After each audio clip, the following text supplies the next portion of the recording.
नमस्कार विद्यार्थी मित्रांनो, वैद्यकीय शिक्षण व संशोधन मुंबई अंतर्गत ससून सरोपचार रुग्णालय पुणे यांच्या कक्षेतील गट संवर्गातील विविध रिक्त पदे सरळ सेवेने भरण्याकरिता नवीन जाहिरात प्रसिद्ध करण्यात आलेली आहे.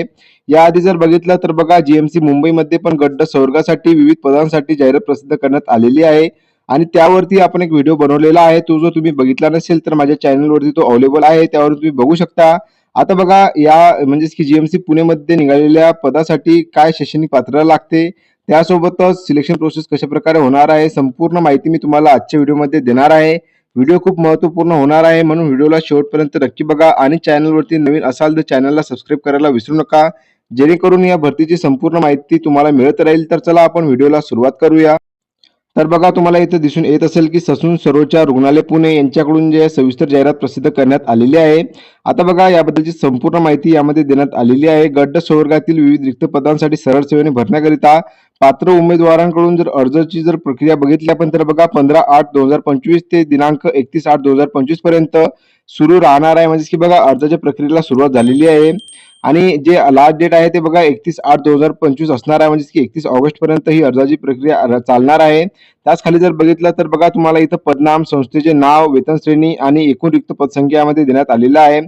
तुम्हाला सर्वात आधी जर बघितलं संस्थेचे नाव जे की बघा ससून सरोपचार रुग्णालय पुणे आणि वेतन श्रेणी जर बघितली गटाची पोस्ट असल्यामुळे सर्व जे पोस्ट आहे त्यांना सारखीच म्हणजे की वेतन श्रेणी आहे 15,000 ते 47,600. आता बघा सर्वात पहिली जे पदनाम आहे गॅस प्लांट ऑपरेटर यासाठी जर बघितलं तर एकूण एक पद रिक्त आहेत. भांडार सेवकसाठी एक आहेत. प्रयोगशाळा परिचरसाठी एक पद रिक्त आहेत.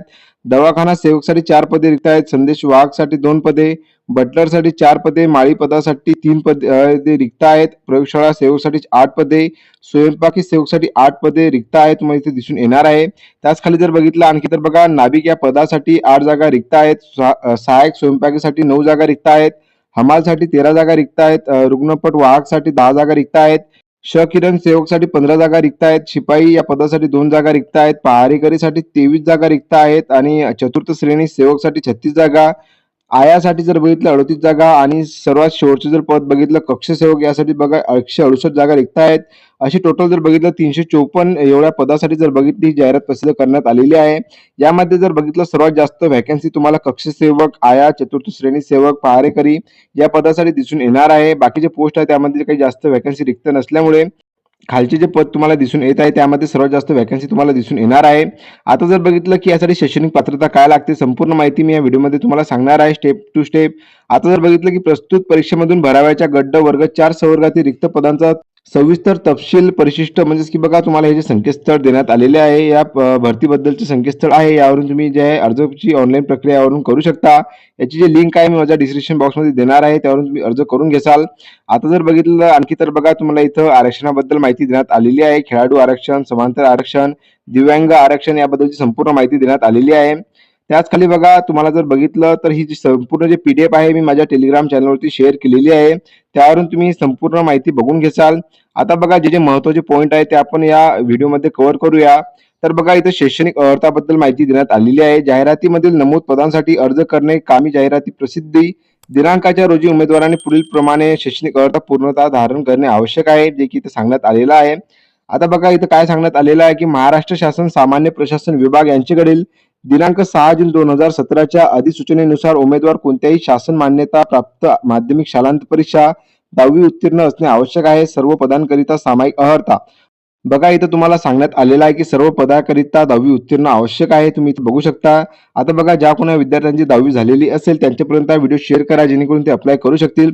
नाभिक या पदाकरिता उपरोक्त अ मधील शैक्षणिक अर्हतेसह औद्योगिक प्रशिक्षण केंद्राकडील ITI केश कर्तनालय प्रमाणपत्र अभ्यासक्रम पूर्ण केलेला असणे आवश्यक आहे.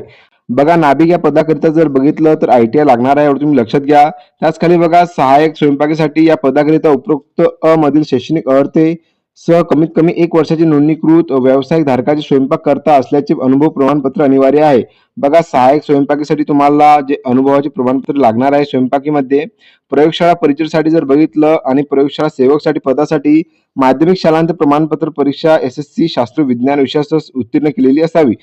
म्हणजेच की बघा तुमची जी 10वी आहे त्यामध्ये विज्ञान या विषयासह तुमची 10वी उत्तीर्ण असणे आवश्यक आहे. त्याच खाली बघा तुम्हाला इथे संपूर्ण माहिती देण्यात आलेली आहे.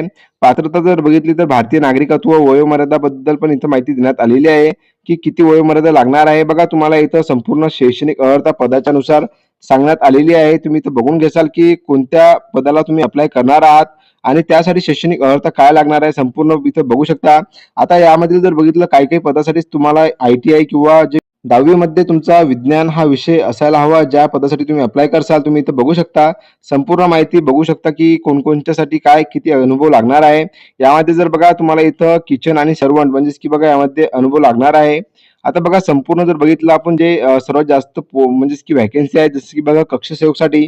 तर कक्ष सेवकसाठी जर बघितलं तर शैक्षणिक अर्हता फक्त 10वी उत्तीर्ण केलेली असावी आणि आयासाठी जर बघितलं तर बघा सदर पद महिला उमेदवारांसाठी असून माध्यमिक शालांत प्रमाणपत्र परीक्षा SSC उत्तीर्ण केलेली असावी. बघा आयासाठी जर बघितलं फक्त महिला उमेदवारच अप्लाय करू शकतो यामध्ये क्लिअरली ते सांगण्यात आलेलं आहे. म्हणून महिलांसाठी ही भरती चांगल्या प्रकारे आहे आणि त्यांनी नक्कीच भरावी. चतुर्थ श्रेणी सेवकसाठी जर बघितलं तर 10वी उत्तीर्ण असावी. त्याच खाली बघा पहारेकरीसाठी जर बघितलं उत्तीर्ण म्हणजेच की 10वी उत्तीर्ण. इथं पण बघा तुम्हाला शिपाई पदासाठी 10वी उत्तीर्ण आणि किरण सेवकसाठी जर बघितलं तर बघा 10वी उत्तीर्ण पण विज्ञान विषय त्यामध्ये असणं आवश्यक आहे. रुग्णपट वाहकसाठी जर बघितलं तर बघा 10वी उत्तीर्ण यामध्ये केलेली असावी. भरपूर पदासाठी जर बघितलं तर 10वी उत्तीर्णच लागणार आहे, तुम्ही लक्षात घ्या. आता बघा इथं खुल्या प्रवर्गासाठी जर बघितलं वयोमर्यादा काय सांगण्यात आलेली आहे, तर बघा 18 वर्षापेक्षा कमी आणि 38 वर्षापेक्षा जास्त नसावी यामध्ये क्लिअरली इथं सांगण्यात आलेलं आहे. आणि मागासवर्गीय उमेदवारासाठी जर बघितलं आपण तर बघा इथं तुम्हाला इथं क्लिअरली इथं दाखवण्यात आलेलं आहे, की 18 वर्षापेक्षा कमी आणि 43 वर्षापेक्षा जास्त नसावे.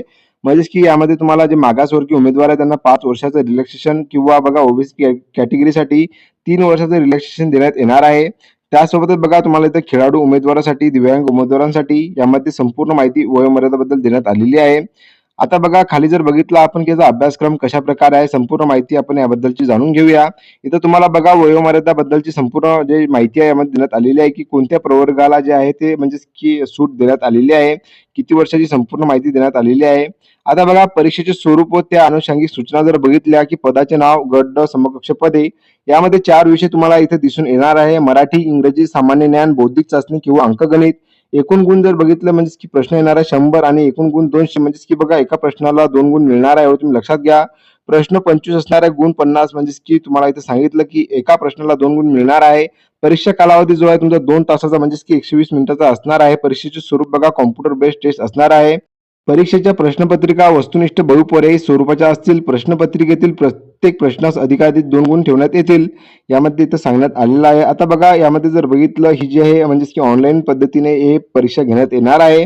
आणि बघा यामध्ये जर बघितलं एकच पेपर आहे तुमचा. यामध्ये कोणत्याही प्रकारची मुलाखत तुमची घेतल्या जाणार नाही आहे. यामध्ये जर बघितलं या पदाकरिता मौखिक परीक्षा मुलाखती घेण्यात येणार नाही आहे. तुम्ही इथं क्लिअरली इथं बघू शकता यामध्ये मेन्शन करण्यात आलेलं आहे. त्याच खाली बघा तुम्हाला इथं जे कागदपत्रे आहेत कोणकोणती लागणार आहेत जे की अनिवार्य आहे तुम्ही इथं बघून घ्याल.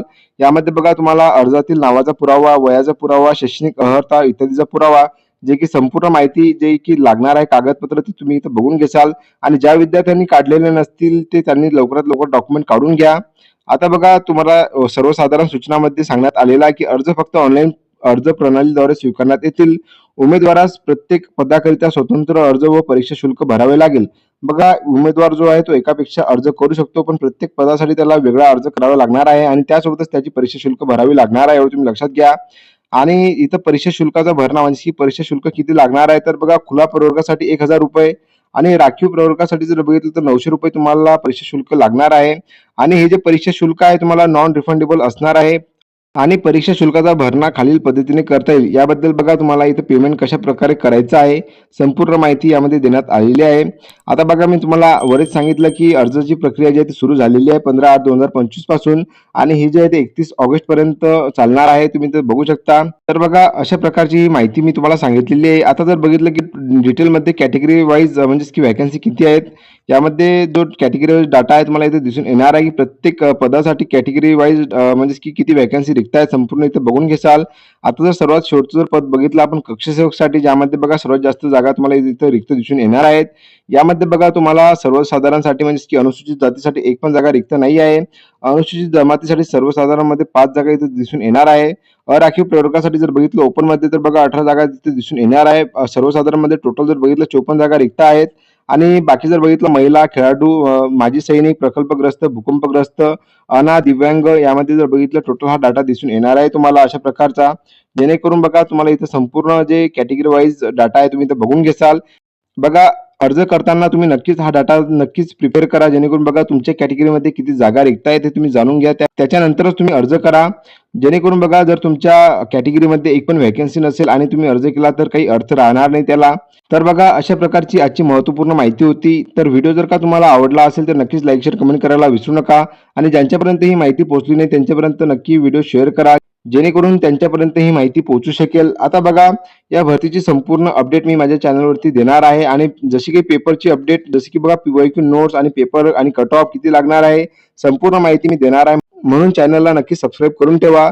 आणि सर्वात आधी जर बघितलं तर याची अपडेट मी माझ्या टेलिग्राम चॅनलवरती देत राहणार. तर बघा टेलिग्राम चॅनलची जी लिंक आहे डिस्क्रिप्शन बॉक्समध्ये दिलेली आहे, त्यावरून तुम्ही जॉईन होऊन जा. तर चला भेटूया आपण पुन्हा एकदा नवीन भरतीची अपडेट घेऊन. धन्यवाद.